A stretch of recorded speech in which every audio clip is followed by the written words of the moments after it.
Welcome to this short video discussing Poly single cell analysis capabilities. Right now, we're looking at the Poly landing page that consists of three distinct modules: workspaces, where users store and manage their data; applications covering a range of use cases for metabolomics, lipidomics, proteomics, as well as single cell omics; and finally, PolyDiscover, which is our curated data repository. All three modules are strongly interconnected with each other and work very well with each other.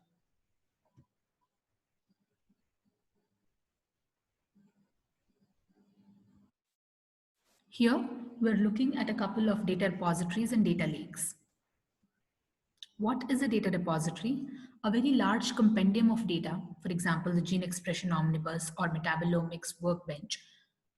These public databases are often freely available and publicly available, but are not entirely usable. On Poly, we've taken about 40,000 data sets from Gene Expression Omnibus.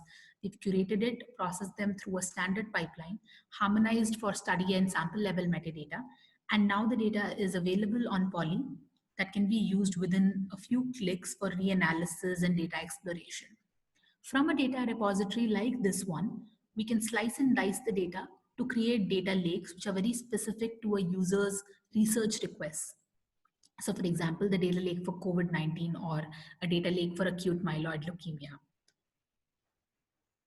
Now, for example, I'll briefly demonstrate a particular multi-omics repository that was built for an internal user.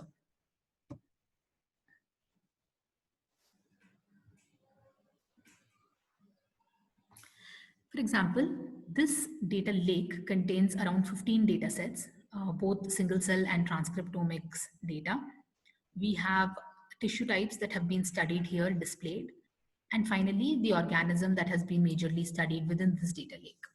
Now, when a user clicks on a particular data set, they have three different journeys that they can take. They could either use our single cell visualization app, which we will be demonstrating in this video. They could use an open source tool like Cell by Gene right here on Poly, or they can import the data, the curated harmonized data, to a Jupyter notebook called the Discover Notebook for Single Cell and start analyzing the data right away.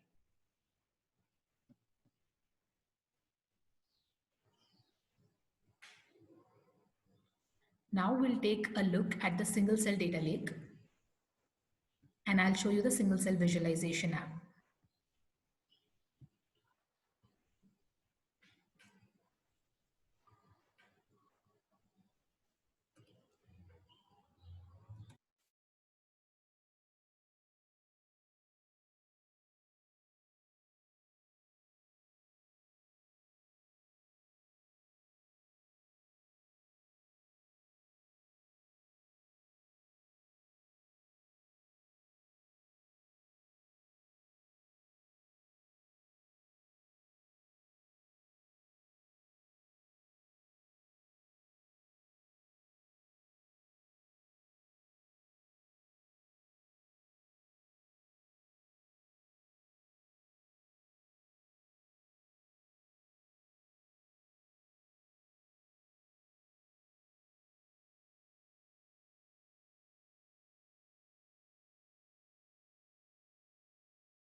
As soon as we enter this data lake, this application, which was developed for users to be able to browse through the data in the data lake, can be used to search for a particular data set.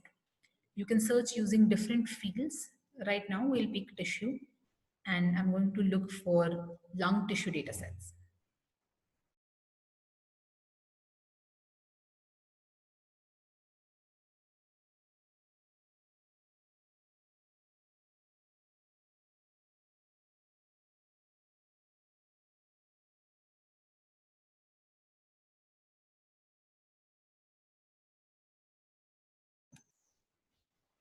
When we look for a particular keyword, we find multiple studies here. So for example, I've retrieved 17 different studies, of which 10 are displayed here. I can also look for information in addition to the one that has been provided, as in title, organism, geoseries ID, and PubMed ID. I could look for the platform in which the study was performed, the different diseases that have been studied, or simply just the cell types that are present. So these will be displayed here in addition to the bare minimum information. Now let's pick a particular study of interest and load this data set.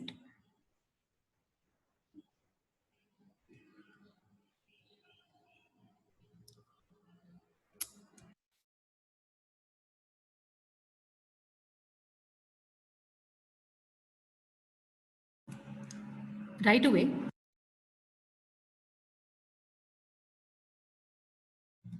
the user will be able to get a dataset summary of the number of cells, the number of genes, and the cell type annotations present in this dataset. They'll be able to download a metadata summary table, as well as look at different QCD plots, both distribution and scatter plots. You could select different QC metrics and the metadata information that you want to understand for a particular QC metric.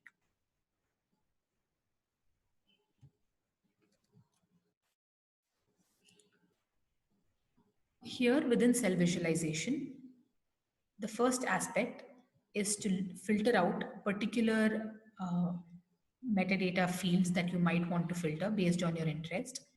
You could select all the different columns and look for the metadata labels that are of interest.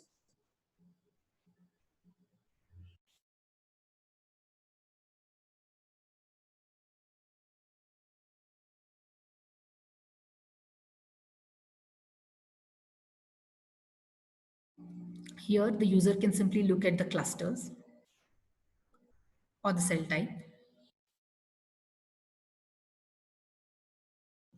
You can see the different cell types here.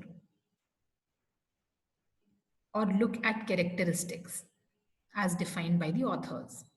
So for example, here we see that there are two different types of diagnosis and the cells either belong to IPF patients or the controls.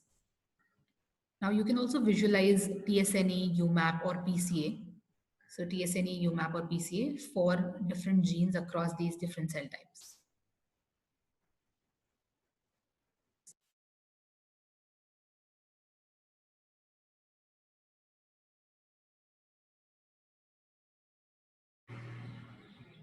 Now the data can be saved both as an HTML file or as a PNG that can be stored to Poly directly as well.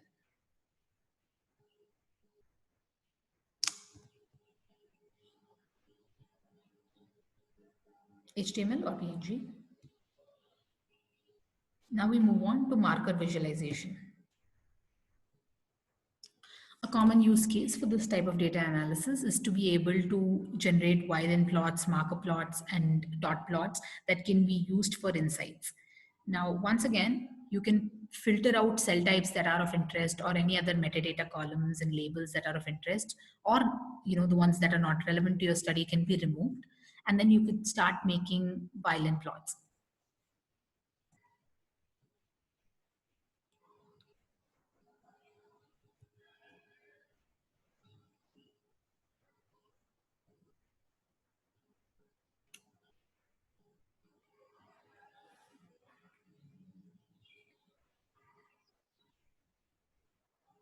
Here we are displaying the Weiland plots for multiple genes. You can also make dot plots.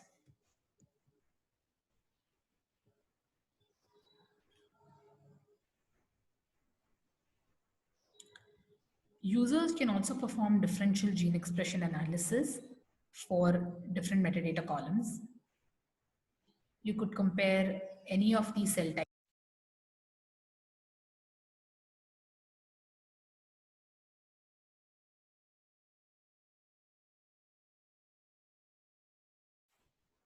The last aspect of this application is to look at cell type aggregation, which allows us to study repository-wide gene expression.